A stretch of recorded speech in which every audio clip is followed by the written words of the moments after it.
आदरणीय गरीबदास साहिब जी को परमात्मा मिले, उसके पश्चात गरीबदास साहिब जी ने परमेश्वर कबीर जी की महिमा को,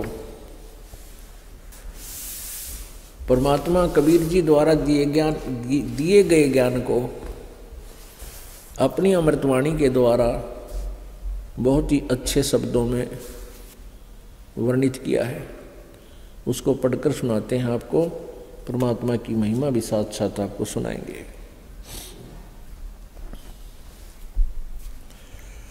कस्तूरी नाम कबीर है, बिन छेड़े मैं कंते, आद अंत की कहते हूँ पटतर कोई न संत। चितानंद चंदन कला अवगत लहर उठंत, जिन आकार अजोख पदवो त्रिकुटी में दीखंत। गरीब नैनो मद निरखत रहे अवगत नाम कबीर, बेड़ा पार लगाए हों सुरत सरोवर तीर। गरीब नैनो बीच कमल है उज्ज्वल हिरंबर धाम, शेष शेष पुन रटत है जिन्होंने पाया वह राम। गरीब शेष 88 ना गए 2400 पर चोख, 3300 पर तलब है कोई बकरा कोई बोक। गरीब शेष 88 5 में 2500 को पूछ, ये तो अस्थिर है नहीं कि बेमुकाम के बेकूच। गरीब 10वां तो अवतार है हिमालय का नीर, बोतक गोते खावेंगे सतगुरु कहे कबीर। ना सतगुरु जननी जन्या जाके माने बाप, पिंड ब्रह्मंड से रहित है नावा तीनों ताप। शब्द संदेशा कहते हूँ बिन बिन भेद विचार, इसको माया जानियो 9 अवतार। गरीब कृष्ण कन्हैया राम हैं बलि 52 अवतार, हिरण्यकुश नरसिंह है ये माया विस्तार। गरीब वो तो अचल अनूप है नूरी दे शरीर, ये करता हो अवतरे माया के रघुवीर। गरीब धरता को करता कहें बड़ा अंदेशा मोह, पारस पद भेंटा नहीं जिसको कहिए लो। गरीब लोक अलोक द्वीप सब पूर्ण पद प्रकाश, धोल धरनी सब जावेंगे थिर रहसी आकाश। आकाश नाश में है नहीं और सब का नाश, शब्द अतीत सुबाने है तिथि 12 मास।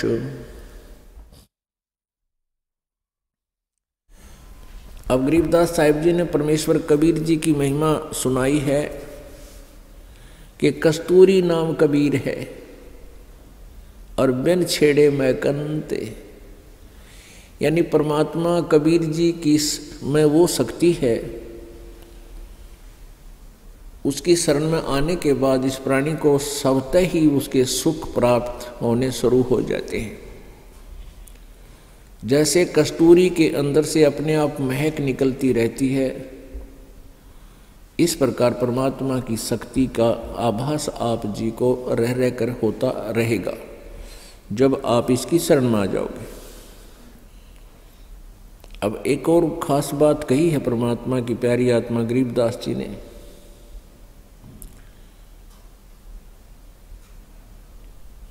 शेष 88 ना गए 2400 पर चोख, 3300 पर तलब है कोई बकरा कोई बोक। शेष 88 5 में 2500 में पूछ, ये तो अस्थिर है नहीं कि बेमुकाम कब कूच। 10वां तो अवतार है हिमालय का नीर, भौतक गोते खावेंगे सतगुरु कहे कबीर। इसमें क्या बताया है कि 88,000 ऋषि और ये 24 अवतार आप जी मानते हो, जैसे हिंदू धर्म के अनुसार 24 अवतार माने जाते हैं, जो आ चुके हैं, जो अपनी लीला कर चुके हैं। और 25वां निकलंक नाम से कलयुग के अंत में आवेगा, निकलंक नाम से। और सिंभल नगरी में विष्णुदत्त शर्मा के घर पे उसका जन्म होगा और फिर वो अपनी लीला करेगा। तो क्या बताते हैं कि ये सभी अवतारगण वहाँ से परमात्मा रूप धारण करके आते हैं, परमात्मा की कुछ शक्ति लेकर आते हैं, उनको कुछ पावर दे देता है ये काल,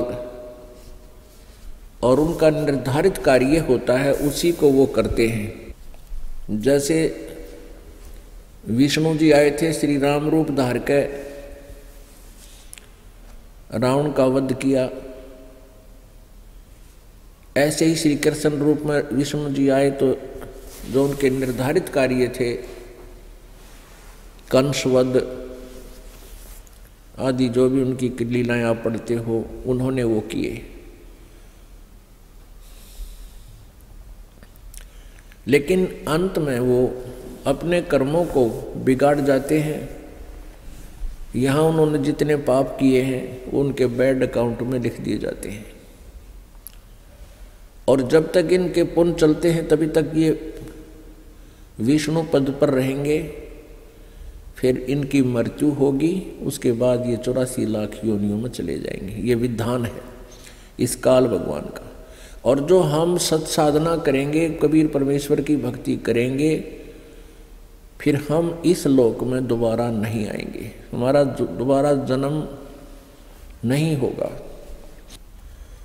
88,000 ऋषि भी जन्मते मरते हैं, ये भी पशु पक्षी योनियों में 84 लाख प्रकार के प्राणियों के शरीरों में कष्ट उठाते हैं।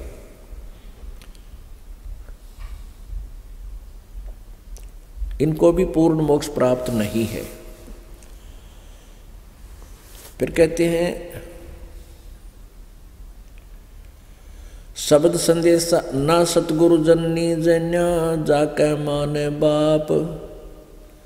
कबीर परमेश्वर जी के विषय में गरीबदास साहिब जी कह रहे हैं कि ना तो कबीर परमेश्वर किसी माँ से जन्म लेते हैं और उनका कोई माता पिता नहीं है, और उनका शरीर हमारे जैसा नहीं है। वो इस ब्रह्मांड के सभी ब्रह्मांडों के पार शतलोक में रहते हैं, जहाँ पर किसी प्रकार का कोई कष्ट नहीं है, जहाँ प्रभु रहते हैं।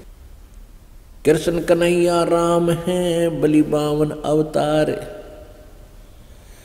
हिरणाकुश नरसिंह है सब माया विस्तार। ये कृष्ण कन्हैया राम बलि बामन, ये बावना बनकर आए थे भगवान। और बलि जिसने 100 अश्वमेध करनी ठानी थी और बावना रूप धारण करके भगवान आए थे। अब क्या बताते हैं परमात्मा के आप जी सतलोक से चलकर आगे यहाँ आकर के आपने इतने कर्म बिगाड़ दिए, इतने पाप इकट्ठे कर दिए, आप इतनी गिरावट में आ गए। आप हंस से और जीव संज्ञा में आ गए। क्या बताते हैं? लाल से हीरा भया, हीरे से भया मोती, मोती से शीशा भया जब बिसरा जात रुगोत। सोने से चांदी भया, चांदी से भया रूप, रुपये से शीशा भया जाना नहीं स्वरूप। ग्रीब दस्त भया तांबा भया, योमन हो गया रांग, शब्द मैल जाना नहीं नायक धारा सांग। पीतल से कांसा भया, कांसे से भया लो, लोहे से माटी बया जब व्याप्या दिल धरो। कौडी गिट्टी संखले दरियाओं की झाल। इन बातों क्या पाई ये कर गुरु नजर निहाल। 14वें पुर की कहूँ 15वें पुर मेल। 16वें पुर सिंधु है मान सरोवर खेल। अब क्या बताते हैं कि आप जी जब सतलोक से आए उस समय लाल थे, हंस थे, अच्छी व्यक्ति थी, किसी को दुख नहीं देते थे, प्यार से रहते थे। आप जी को काल ने पहले स्वर्ग में रखा, महास्वर्ग में रखा, फिर महास्वर्ग से आपको नीचे स्वर्ग में ले आया आपके, क्योंकि पुण्य अक्षीण होते रहे। और फिर आप जी को नीचे पृथ्वी पर पटक दिया, यहाँ आपको सजा रूप में छोड़ दिया। यहाँ कोई सुविधा नहीं, वर्षा आवे वर्षा आ जाएगी, ओले गिरे ऊपर से ओले सिर फोड़ देंगे, आंधी तूफान आवे आ जाएगी। आप जी ने स्वयं ही यहाँ कुछ सुविधाएं बना ली, जैसे किसी ने झोंपड़ी डाल ली, कोई गुफा खोद ली, फिर मकान बनाने लग गए। तन पर कपड़े नहीं थे, अब पर जुगाड़ जुगड़ जोड़ के शरीर ढकने की व्यवस्था बना दी। अब भी यहाँ भूकंप आ जाता है, फ्लड आ जाती है, तो गांव के गांव नष्ट हो जाते हैं। ऐसे गंदे लोक में, ऐसे गंदे स्थान पर हम यहाँ रह रहे हैं और हम यही रहना चाहते हैं। हम ना मरना चाहते हैं, और कितना दुख आ जाए हम मृत्यु नहीं चाहते। कहने का भाव ये है कि हम उस वास्तविक स्थान को भूल के काल के जाल में फंस के अपने जो पुण्य थे उनको बर्बाद कर चुके हैं, और हम यहाँ भटक रहे हैं। उसके विषय में बता रहे हैं कि सोने से चांदी भया, चांदी से भया रूप, रुपए से शीशा भया, जाना नहीं स्वरूप। जस्त भया, यानी ये जो है सिल्वर होता है ना, उससे जस्त भया, फिर तांबा भया, और तांबे से भया रांग, यानी इतनी गिरावट में आ गया, इतनी कमजोर संस्कार हो गए आपके। आपने शब्द मैल जाना नहीं, नाहक धारो सांग। ये ऊपर हमने स्वांग बना रखा हमारे, कोई कुत्ता बन गया। जैसे आपने देखे होंगे ना, स्वांग करते, सांगी करा करते, स्वांग लड़के का रूप धारण कर लेते, लड़का ही लड़की बनकर खड़ा हो जाता, स्वांग बना लेता। और स्वांग में व्यक्ति राजा का रूप वेशभूषा बनाकर, राजा जैसे वेशभूषा पहनकर राजा का रोल करता है। कहते तुम यहाँ फिर एक सांग बन गया, सांग निकल गया तुम्हारा। कोई कुत्ते का सांग कर रहा है, कोई गधे का सांग कर रहा है, कोई पशु बन गया, कोई पक्षी बन गया। ऐसी दुर्गति होगी आपकी। उसके लिए क्या बताते हैं कि परमात्मा की भक्ति करो, उस पूर्ण ब्रह्म की साधना करो। घट में शोक सिलसिला, ये सूतक बढ़ा अंधेरे, ये दम गिनती के दिए, फेर सके तो फेर। ग्रीवजित से तीदम ऊंचरे, वहीं ठोर तू खोज, हंस लोक को चालिए, बनमत भरम रोज। बांका पर्दा मैल का, कोई न जाने बेव, बिन सतगुरु क्यों पाइए, वो अटक रहा सुख देव। अपने आत्माओं, आप जी सतयुग से आज तक का हिसाब लगाइए। आप जी का जन्म सतयुग में भी हुआ है, और सतयुग के अंदर आपकी आयु 1 लाख वर्ष थी। और उस समय बहुत यहाँ पर सुविधा सुख था। सबसे पहला तो ये था कि अकाल नहीं गिरा था। दूसरा ये था कि शरीर स्वस्थ रहता था। घने बाग बगीचे, जंगल, फलदार वृक्ष, सुगंधित फूलदार पेड़ पौधे बहुत ही अपने आप ऑटोमेटिकली परमात्मा की कृपा से सतयुग में ऐसी व्यवस्था होती है। शुद्ध प्रदूषण नहीं होता, शरीर मजबूत होता है, लंबी बहुत ही लंबा, क्योंकि प्रदूषण के प्रभाव से वायुमंडल में हमारे ऊपर दबाव बढ़ता जा रहा है और खान पान कमज़ोर हो गया, इसलिए हमारा शरीर का साइज कम होता जा रहा है। और पहले प्रदूषण था नहीं, वायुमंडल का इतना दबाव नहीं था, शुद्ध हवा थी, बहुत ज़्यादा वन थे, ऑक्सीजन की कोई कमी नहीं थी, तो अच्छा आहार था, मजबूत शरीर था, लंबे 100 सैकड़ों फुट ऊंचाई मनुष्य की होती थी मानव शरीर की, और लाखों वर्ष जीवन होता था। पिता से पहले पुत्र की मृत्यु नहीं होती थी, क्योंकि पुत्र बड़े वफादार और आज्ञा के पालन करने वाले होते थे। और पुत्र की मृत्यु, ऐसे प्यारे पुत्र की मृत्यु हो जाए तो पिताजी जो है बहुत दुख पाता था। तो उस समय पिता से पहले पुत्र की मृत्यु नहीं होती थी, क्योंकि ऐसे शुभ संस्कारी प्राणियों का जन्म सतयुग में होता है। और पत्नी जो है कभी विधवा नहीं होती थी, स्त्री विधवा नहीं होती थी। और फिर क्या हुआ कि हमने भक्ति ठीक करी को ना, जैसे आप जी हो, आप जी अब धीरे धीरे परमात्मा की कृपा हो रही है, कई लाखों की संख्या में आप हो गए हो और आप जी साधना कर रहे हो। पहले परमात्मा कबीर जी आए थे, 64 लाख शिष्य हुए थे कबीर परमेश्वर जी के, और उन 64 लाख को परमात्मा ने सत भक्ति करवाई थी। लेकिन हम परमेश्वर को पहचान नहीं सके, क्योंकि हम अशिक्षित थे, हम सदग्रंथों से परिचित उस समय थे नहीं, जिस कारण से हम अपने भगवान को ना पहचान कर उनसे दूर हो गए। कबीर परमेश्वर जी आए तो उस समय वो ज्ञान सुनाया करते थे। ज्ञान सुनने के लिए बहुत से लोग एकत्रित हो जाते थे। परमेश्वर कबीर जी कहीं भी खड़े हो जाते थे, अपने आप आवाज़ लगानी शुरू कर देते थे। परमेश्वर की सुरीली आवाज़ सुनकर, और इस वाणी के अंदर परमात्मा की जो अमृत वाणी है, ये अमर ज्ञान है, मूल ज्ञान है, इसमें बड़ी कसक है, ये आत्मा को झंझोड़ देती है। परमात्मा के शब्द दोहे आप पढ़ कर देखो, अपने आप कसक बनती है, खिंचाव बनता है। तो ऐसे परमेश्वर खड़े होकर के कबीर जी कहीं पर भी अपने आप बोलने लग जाते थे, उच्चारण करने लग जाते थे इन वाणी को,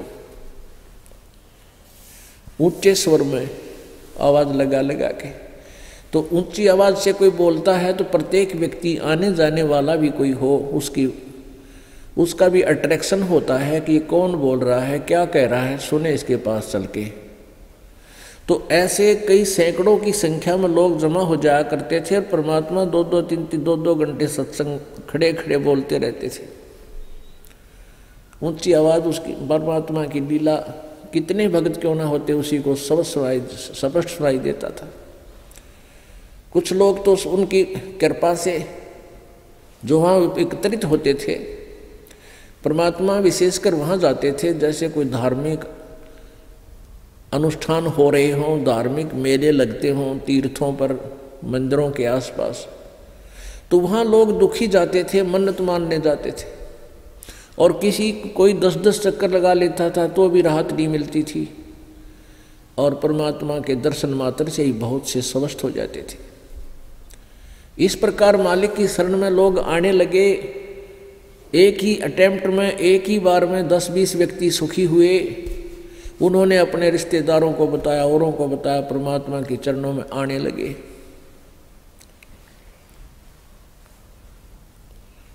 और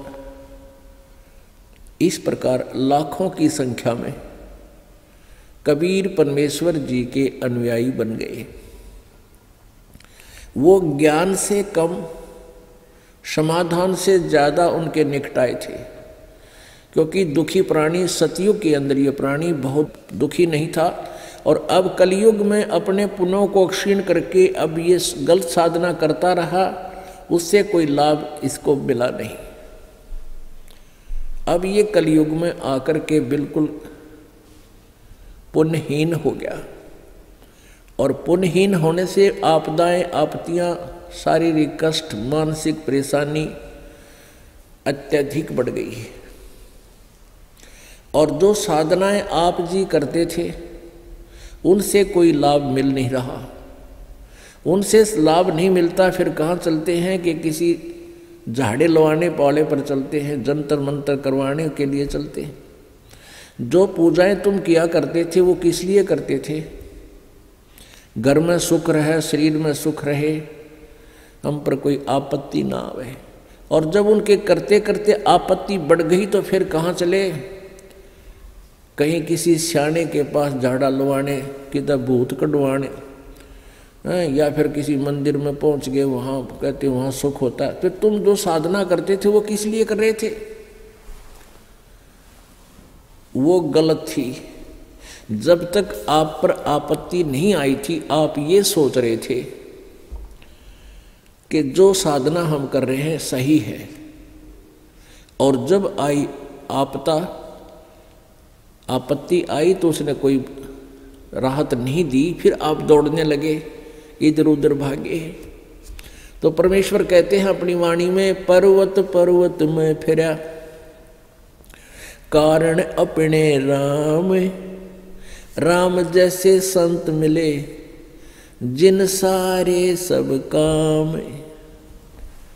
यानी परमात्मा के लिए पर्वत पर्वत पर को जहाँ भी किसी ने बताया, जंगल में, झांखाड़ों में, गुफाओं में, मंदिरों में परमात्मा की खोज में गए, वहाँ कोई राहत मिली नहीं तो संत मिले जो परमात्मा जैसे संत मिल गए, और उन्होंने फिर सब सुख दिए, सब काम हमारे ठीक हुए, हमारे कार्य सिद्ध हुए।